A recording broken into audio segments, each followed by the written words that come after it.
Lebanon में Israel कर रहा नरसंहार, नेतन्याहू पर भड़के स्पेन के पीएम पेड्रो सांचेज। जी हां, सही सुन रहे हैं आप। पूरी तफसील इस वीडियो के जरिए आपको देंगे। इजराइल ने लेबनान पर हमला करके कुछ ही मिनट में 254 से ज्यादा लोगों की हत्या कर दी। इन हमलों में हजारों लोग घायल हैं। दुनिया भर के देशों ने इन हमलों की निंदा की है। स्पेन के प्रधानमंत्री ने इजराइल के प्रधानमंत्री पर गंभीर आरोप लगाते हुए निशाना साधा है। साथ ही स्पेन के प्रधानमंत्री यूरोपीय यूनियन के देशों से अपील भी करते हुए नजर आए कि वो इजराइल के साथ अपना सहयोग समझौता निलंबित कर दें।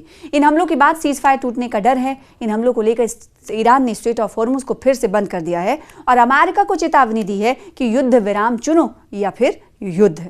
ईरान और अमेरिका के बीच 40 दिनों तक चली युद्ध 7 अप्रैल से आगामी 2 हफ्तों के लिए अस्थायी सीज फायर के तहत रोक दी गई है। अमेरिका ने ईरान के 10 सूत्रीय सीज फायर प्रस्ताव को मान लिया है और इस प्रस्ताव की मांगों पर आगे बातचीत होनी है। इजराइल ने भी अस्थायी सीज फायर का स्वागत किया था, लेकिन इजराइल ने लेबनान पर हमले बंद नहीं किए, जबकि इस सीज फायर की शर्तों में लेबनान पर हमले बंद करना भी उस 10 सूत्रीय मांग में शामिल था। इजराइल ने लेबनान पर हमले बंद करने से साफ मना कर दिया। बीते 8 अप्रैल को इजराइल ने कुछ ही मिनट में लेबनान में लगभग 100 जगहों पर भीषण बमबारी की, जिसमें 254 से ज्यादा आम लोगों की मौत हुई और हजारों लोग घायल हुए हैं। दुनिया भर के देशों ने इजराइल के इन हमलों की निंदा की है। इसी कड़ी में स्पेन के प्रधानमंत्री पेड्रो सांचेज ने लेबनान में लगातार हो रही आक्रामकता को लेकर अपने इजरायली प्रधानमंत्री पर निशाना साधा है। स्पेन के प्रधानमंत्री पेड्रो सांचेज ने इजरायली प्रधानमंत्री पर गंभीर आरोप लगाते हुए कहा कि नेतन्याहू लोगों की जिंदगी और बैनुल-अक़वामी कवानीन को गंभीरता से नहीं लेते, बल्कि उन्हें नजरअंदाज करते हैं। पेड्रो ने कहा कि नेतन्याहू का लोगों की जिंदगी और अंतर्राष्ट्रीय कानून को लेकर यह रवैया अब इतना ज्यादा हो गया है कि इसे और सहन करना मुश्किल हो गया है। पेड्रो सांचेज ने मांग की है कि अमेरिका और ईरान के बीच हुए अस्थायी संघर्ष विराम समझौते में लेबनान को भी शामिल किया जाए। पेड्रो ने अंतर्राष्ट्रीय समुदाय से आग्रह किया है, यानी यूरोपीय यूनियन से आग्रह किया है कि वो अंतर्राष्ट्रीय कानून के इस उल्लंघन की निंदा करें। इजराइल के साथ जो सहयोग समझौता है उसे निलंबित करें। स्पेन ने ईयू के देशों से अपील की है। अब आपको मालूम है कि यूरोपीय यूनियन के 27 देश मेंबर हैं। ऐसे में स्पेन के पीएम ने इन तमाम देशों से अपील की है कि जो व्यापारिक समझौता आपका है इस वक्त इजराइल के साथ, उसे आप निलंबित कर दें। स्पेन के पीएम ने कहा कि अभी नेतन्याहू ने लेबनान पर अब तक का सबसे बड़ा हमला और कड़ा हमला किया है। उन्होंने कहा कि अब साफ साफ बोलने का समय आ गया है। लेबनान को भी संघर्ष विराम में शामिल किया जाना चाहिए। अंतर्राष्ट्रीय समुदाय को अंतर्राष्ट्रीय कानून के इस नए उल्लंघन की निंदा करनी चाहिए। यूरोपीय संघ को इजराइल के साथ अपना एसोसिएशन एग्रीमेंट सहयोग समझौता जो है वो निलंबित कर देना चाहिए और इन आपराधिक कृत्यों के लिए किसी को भी बख्शा नहीं जाना चाहिए। लेबनान पर इजरायली हमले के बाद ईरान ने फिर स्ट्रेट ऑफ हॉर्मुज, आपको मालूम है कि बंद कर दिया है। गौरतलब है कि ईरान ने इजराइल द्वारा लेबनान में नरसंहार करने का आरोप लगाया। लेबनान पर इजराइल के लगातार बमबारी के बाद ईरान ने एक्शन लिया और फिर से स्ट्रेट ऑफ हॉर्मुज को बंद कर दिया। ईरान के विदेश मंत्री अब्बास अराक्ची ने अपने सोशल मीडिया पर एक पोस्ट में चेतावनी दी कि अमेरिका को इन दोनों में से एक को चुनना होगा, या तो संघर्ष विराम या फिर इजराइल के जरिए युद्ध जारी रखना। युद्ध चुनो या फिर युद्ध विराम। ईरान की अमेरिका को चेतावनी थी। उसी सोशल मीडिया पोस्ट में अराक्ची ने कहा कि ईरान अमेरिका संघर्ष विराम की शर्तें बिल्कुल स्पष्ट और साफ हैं।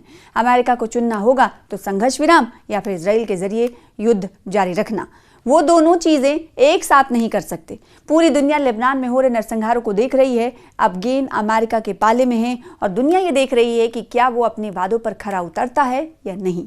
सीज फायर की शर्तों में लेबनान पर हमले बंद करने की शर्त को अमेरिका ने खारिज कर दिया। इजराइल के बाद अमेरिका ने भी अस्थायी संघर्ष विराम समझौते में लेबनान को शामिल करने की बात को खारिज कर दिया है और हिजबुल्लाह के खिलाफ इजराइल के लगातार चल रहे सैन्य अभियान का समर्थन किया है। एक प्रेस ब्रीफिंग को संबोधित करते हुए व्हाइट हाउस के प्रेस सचिव कैरोलिन लेविच ने कहा कि लेबनान इस संघर्ष विराम का हिस्सा नहीं है। ये बात संघर्ष विराम में शामिल सभी पक्षों को बता दी गई है। जैसा कि आप जानते हैं, प्रधानमंत्री नेतन्याहू ने कल रात एक बयान जारी कर संघर्ष विराम का संयुक्त राज्य अमेरिका के प्रयासों का समर्थन किया। साथ ही उन्होंने राष्ट्रपति को ये भी आश्वासन दिया कि अगले 2 सप्ताह के दौरान वो एक सहयोगी साझेदार के तौर पर अपना सहयोग जारी रखेंगे। अमेरिकी राष्ट्रपति डोनाल्ड ट्रंप और इजरायली प्रधानमंत्री बेंजामिन नेतन्याहू ने यह भी कहा कि लेबनान संघर्ष विराम का हिस्सा नहीं है।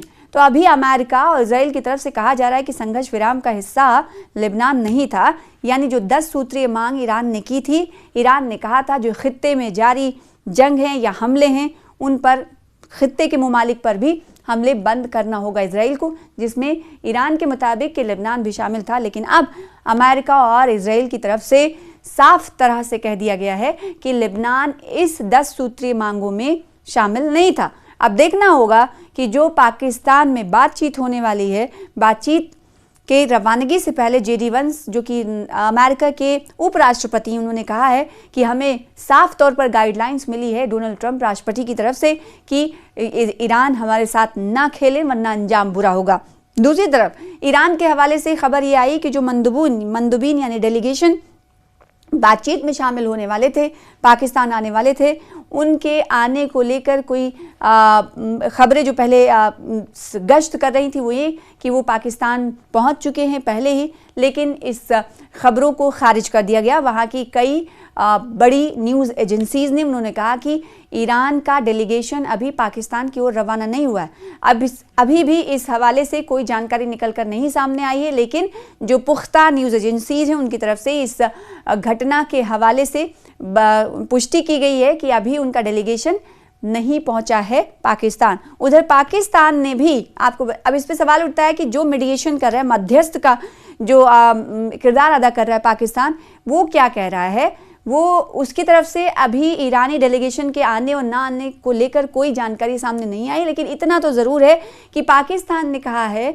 एक ट्वीट करते हुए कि हाँ, लेबनान भी 10 शर्तों में शामिल था। अब सवाल उठ रहा है कि इजराइल और अमेरिका नहीं कह रहे हैं, बल्कि ईरान कह रहा है कि लेबनान शामिल होगा तभी हम बातचीत को आगे बढ़ाएंगे। ऐसे में इस बातचीत पर, इस पीस डील पर कहीं ना कहीं ताला लटकते हुए या खटाई में पड़ते हुए दिखाई दे रहा है। अब इसी पहले ही बात पर बात बनते हुए नहीं दिखाई दे रही, तो आगे की बात कैसे बनेगी, ये सवाल खड़े हो रहे हैं। और दूसरी तरफ ये कि क्या वाकई में अभी भी ईरानी मंदुबीन, ईरानी डेलीगेशन पाकिस्तान नहीं पहुंचा है। अगर नहीं पहुंचा है तो इसके नतायज खटाई में पड़ सकते हैं। और जो पीस डील जिससे दुनिया स्वागत करती हुई नजर आई, क्या माना जाए कि इस बातचीत के ना होने से युद्ध की शुरुआत फिर से हो जाएगी क्या? और एक जानकारों का मानना है कि अगर बातचीत सफल नहीं होती, समरावर साबित नहीं होती है, कोई आउटकम नहीं निकल कर आता है, तो युद्ध और शिद्दत से होंगे, यानी शदीद होंगे। और ये युद्ध जो होगा अब और आक्रामक होगा और दोनों ही देश आक्रामकता और आगे आने वाले दिनों में दिखाएंगे।